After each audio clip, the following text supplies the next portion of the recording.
Come to Helmuth Ford, home of the lifetime powertrain warranty. Hi, this is Stacy from Shuttler Insurance Services. Come see me on the east side of the square in Sigourney for all your insurance needs. Fire up your tractor and celebrate the spirit of 76. Join the 6th annual Travis Griner Memorial Tractor Ride on Saturday, August 8th in Keota. Registration begins at 6:30 a.m. at Griner Crop Service, east of the Keota Water Tower. Enjoy coffee, donuts, lunch, and a scenic 60-mile ride. Free will donations benefit local causes. Be part of this great tradition while remembering Travis and Marvin Griner. The Sigourney Police Department is hiring a full-time police officer. Certified Iowa officers may qualify for a $5,000 sign-on bonus. Earn a salary of $55,000 to $75,000, depending on experience, plus excellent health, dental, vision, and IPERS benefits. Apply through the Sigourney City Clerk or visit sigourney.com. Applications are accepted until the position is filled. Join the Sigourney Police Department today. Nice weather is finally here, and it has a funny way of inspiring home projects. Good news, your hometown lumber store is ready to help make those ideas happen. From quality decking and railing to energy-efficient windows and beautiful new doors, you'll find the products, expertise, and service you need to upgrade your home this season. So whether you're building, updating, repairing, or finally getting started, we're here to help every step of the way. Visit Sigourney Lumber today. Everything you need for summer projects all in one place.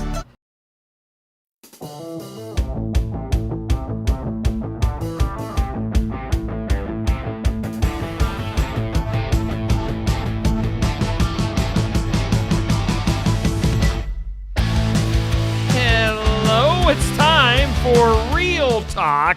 Here on Steve Shuttler Media, we got Aaron, we got Steve. Hello. We thank New Life Community Church in Wellman for being our headline sponsor. Aaron, what's up?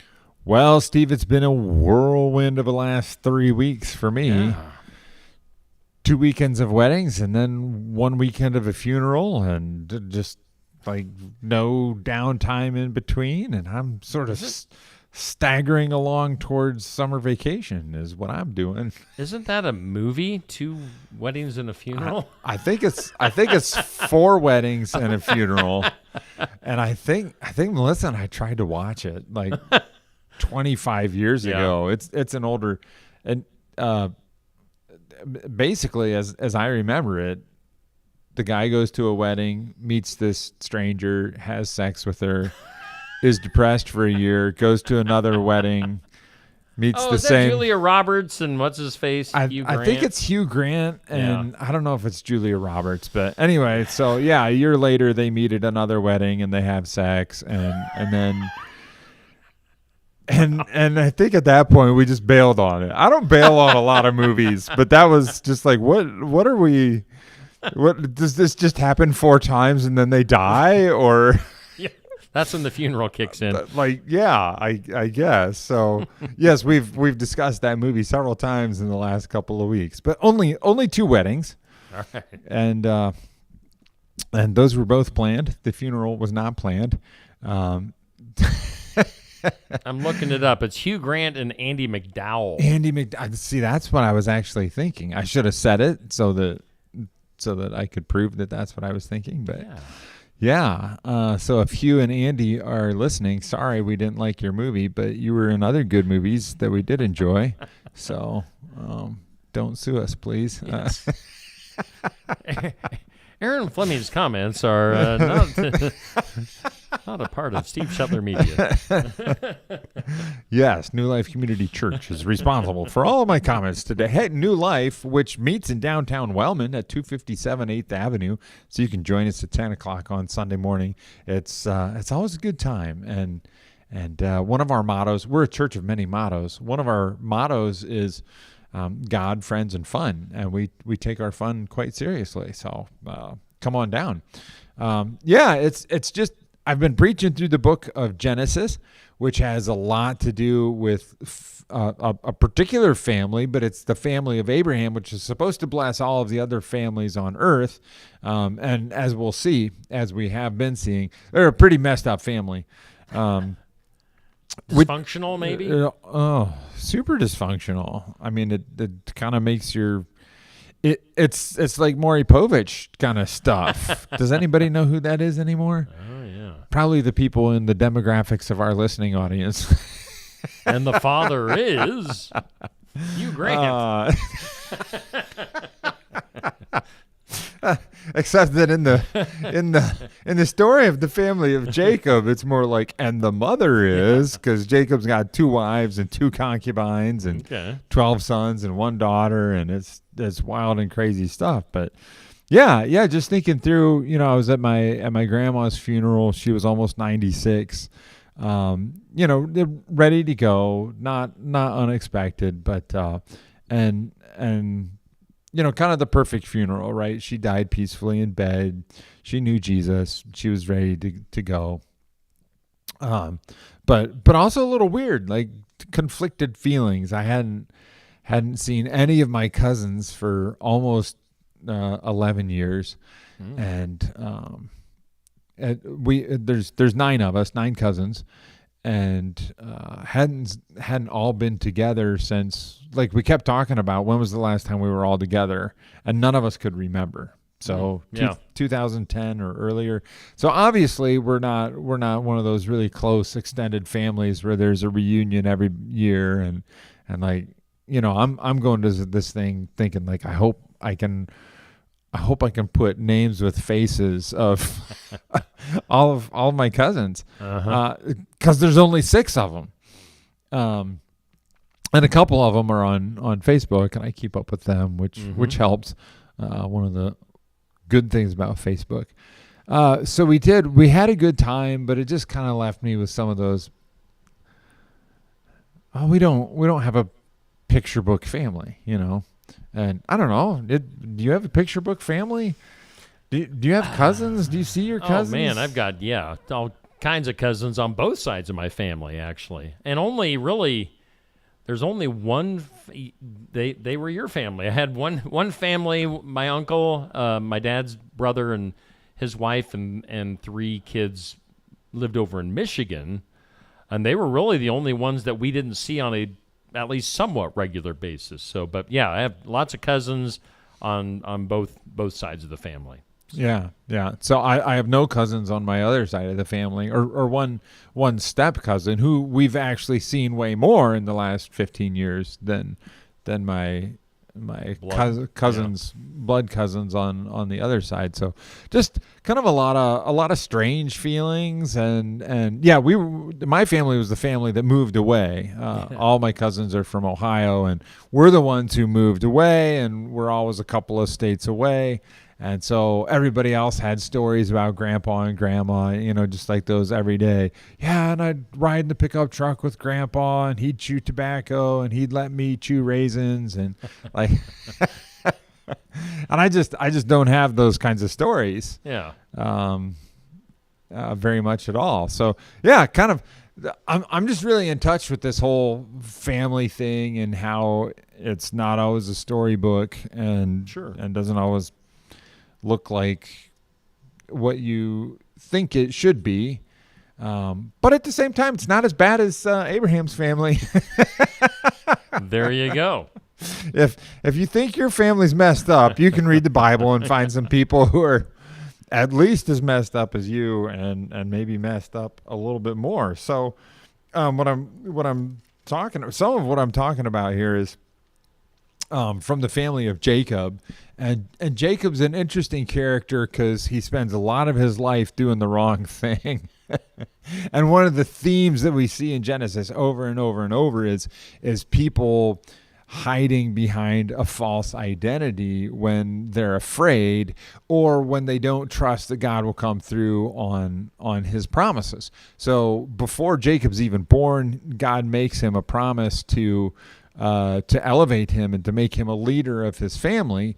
But he doesn't quite trust that, so he has to make it happen by disguising himself. It's a crazy story. He disguises himself as his brother because his dad's blind, and he's putting like goat skins on his arms and his neck so that he's hairy like his brother. And I'm like, dude, if you got to put goat skins on your arms to be as hairy as your brother, that's a hairy brother.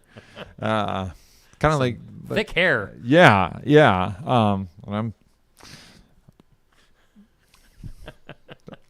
I'm not covered with goat hair. We'll just put it that way.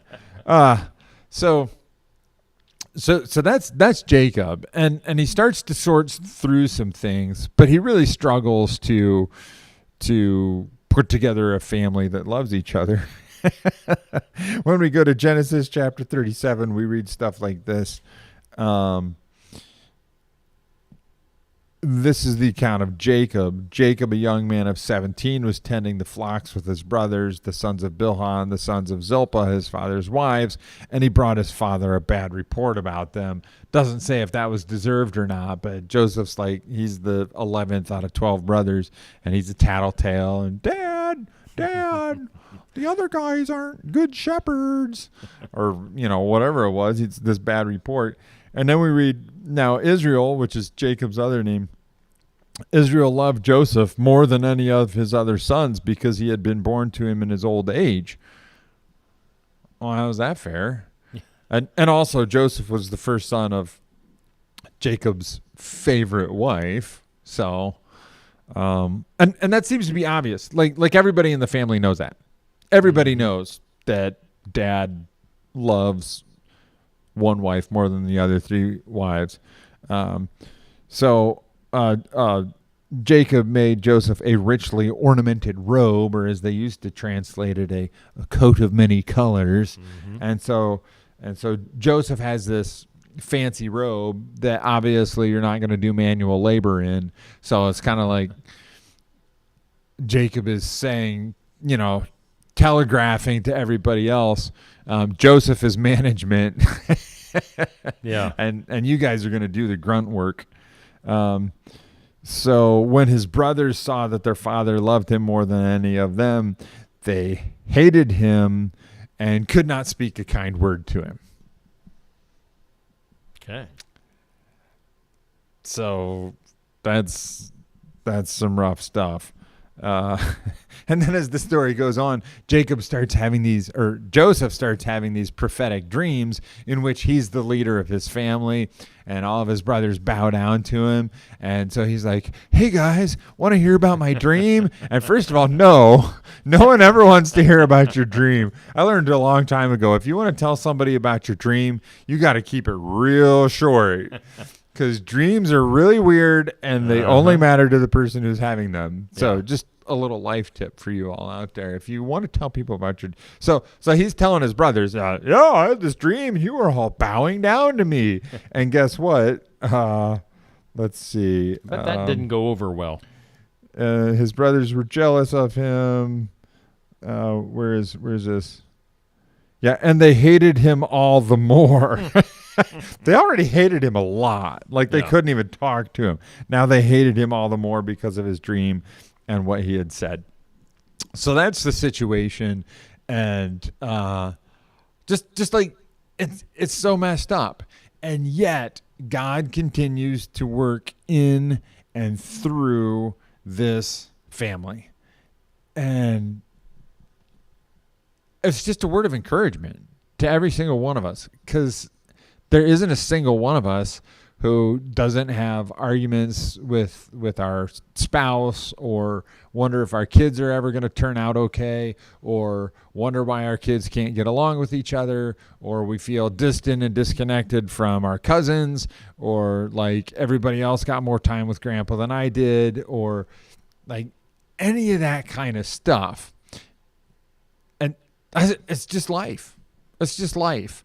But God is always in the middle of this family and always doing something and always working to rescue them from themselves, really, because God has a purpose in this family. And I just want to suggest to all of our listeners and all of our viewers, God also has a purpose and a destiny in mind for your family. So hang in there with each other, forgive each other a lot, try to outserve each other, outdo one another with love. Apologize, forgive, all that good stuff. Keep at it, because God is working in your life. And hey, let's segue to the finish. God is also working in a family called New Life Church in downtown Wellman. And once again, We meet at 10 o'clock on Sunday morning, and we've got a variety of other groups that meet during the week, men's groups, women's groups, young people's groups. So you can check us out online, check us out on Facebook, give our Sunday morning service a watch on Facebook if you want to.